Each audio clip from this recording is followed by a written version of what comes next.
Hi everybody and welcome to Queensland Mental Health Week. Today we're in Ipswich, Queen's Park, and we're looking forward to seeing our next cohort for the people that are going to be joining us for the walk. So our program today is Walk in the Park, and literally this event is for you. It's not about us telling you what mental health is. It's discussions. It's an opportunity for you to ask questions and get clarity around having awareness on what mental health is, on having awareness on what emotional compromised being is, and even your financials, even the after effects of the pandemic. Even, we haven't finished with the pandemic yet, but it's still very much now taking its toll on people that travel the journey during that time.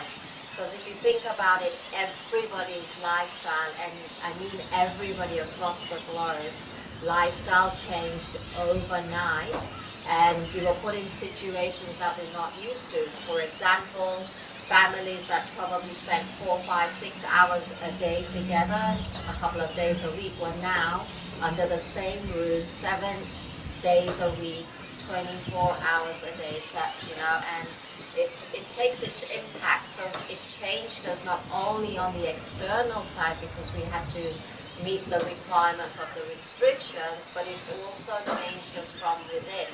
So today, this is the Mental Health Week, Queensland's Mental Health Week flyer, and as you can see here, the focus and the theme for this week is awareness, belonging, and connection. So excuse me while I read a few words from this. When we're talking about belonging, it's like looking out for each other. How can we be stronger in our awareness for each other and be observant in changes in our behaviors and changes that we do different from a normal day-to-day thinking?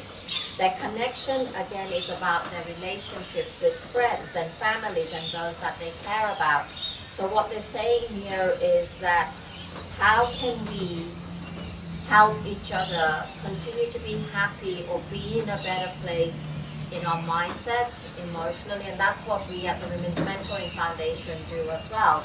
And the final one was about awareness.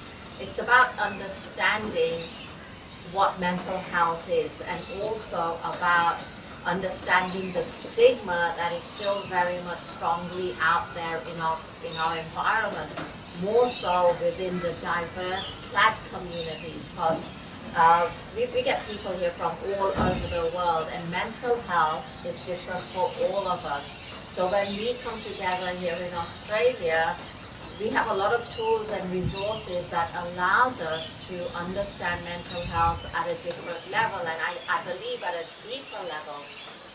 Now, last week I was the guest speaker for the Community Leaders Forum here in Queensland, and we had leaders from all over the state from diverse communities, and it was interesting to hear their take on what stigma was for them. Following on from that, I just want to talk about a little on what the Women's Mental Health, what the Women's Mentoring Foundation does. And we literally work and support people in healing from the hurt that they're going through.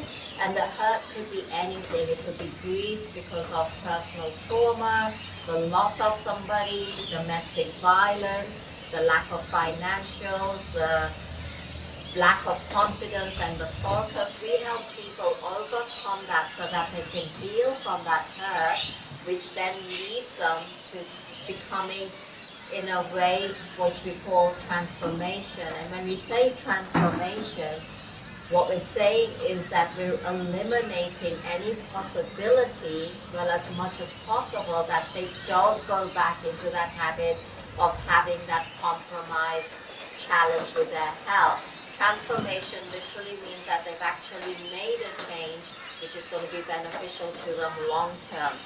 And the Women's Mentoring Foundation, as you can see from our flyer, but also from our banner here, that we empower women to heal from the hurt.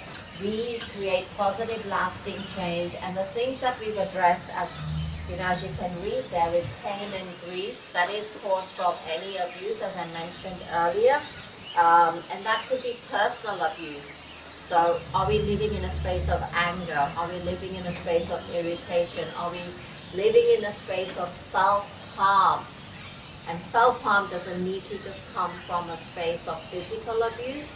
It can also be about the language that you're talking to yourself about, and how are you not respecting you so that you can live an improved quality life.